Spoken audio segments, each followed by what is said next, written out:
everyone, this is Kirby of KMACS Kitchen. Pag sinabing Pinoy food, papasok agad sa isip mo, adobo.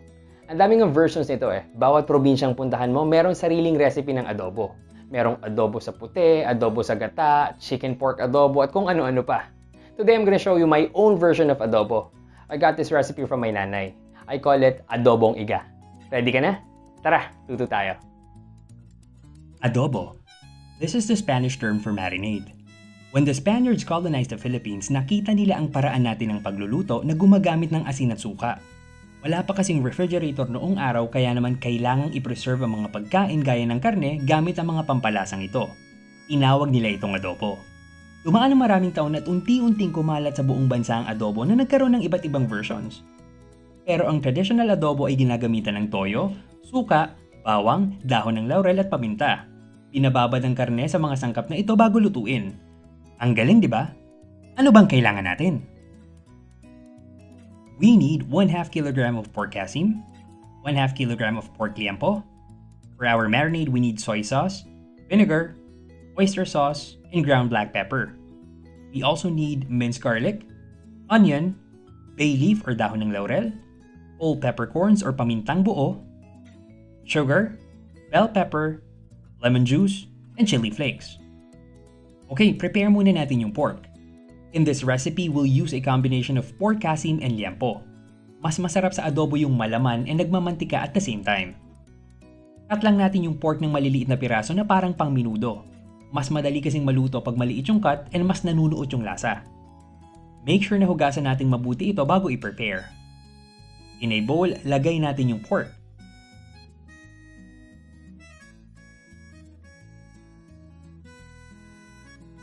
Let's add 4 tablespoons ng toyo.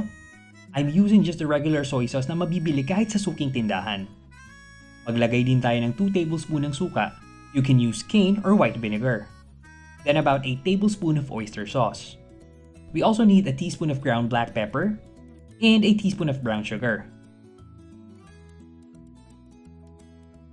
We just have to mix it until well combined na lahat ng ingredients.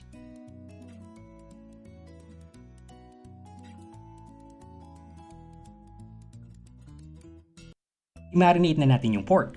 Much better if you can do this a day prior para mas malasa at mas manuot yung flavors ng marinade natin.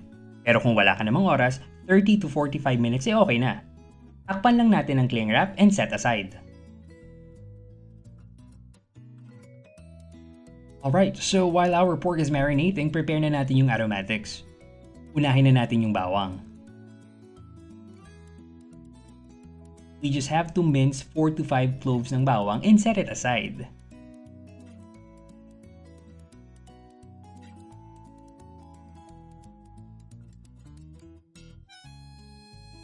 Next is our onion.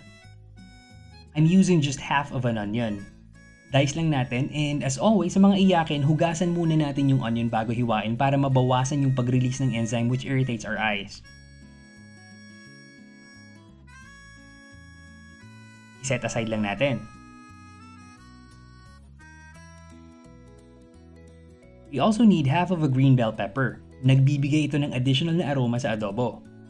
Remember to remove the seeds and the white part. Medyo mapait kasi yon. Cut lang natin into strips. We'll also use red bell pepper for color. Remember, we should also eat with our eyes. Cut lang natin into strips. And then set aside. Ayan, pwede na tayong magluto. In a pan, ilagay lang natin yung marinated pork. We also need to add about half a cup of water. Maglagay na rin tayo ng pamintang buo at dahon ng laurel or bay leaf.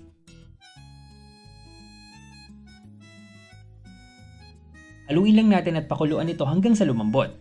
Make sure na medium heat lang para hindi masunog.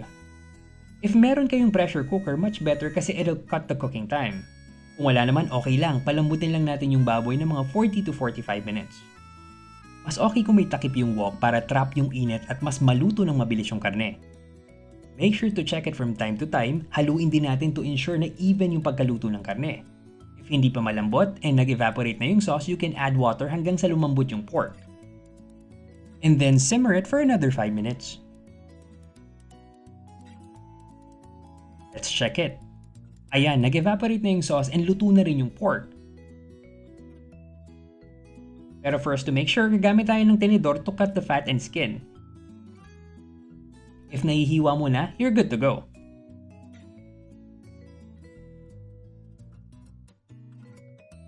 I-set aside lang natin. Alright, so using the same pan and some adobo oil, ilagay natin yung bawang. Isutay lang natin hanggang sa medyo mag-brown.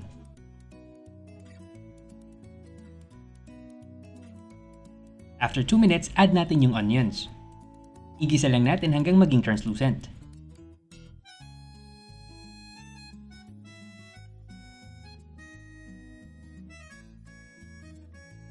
Okay, let's toss in our cooked adobo. Let's add another teaspoon of oyster sauce for added flavor. Halo-halo lang.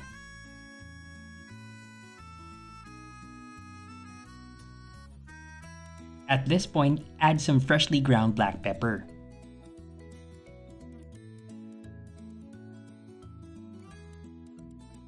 Ilagay na rin natin yung green and red bell peppers.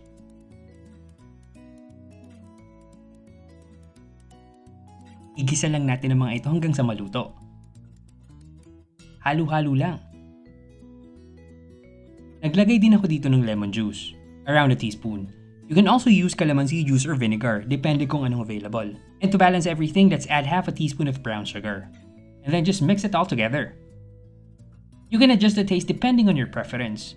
Mas gusto ko kasi sa adobo yung nagtatalo yung alat, asim, at tamis. And to spice it a bit, let's add some chili flakes.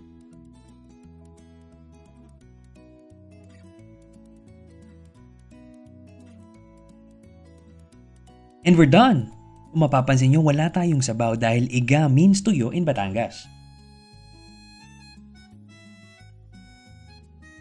To make it fancier, sprinkle some chopped spring onions and sesame seeds. This is also best served with freshly cooked rice and hard-boiled egg.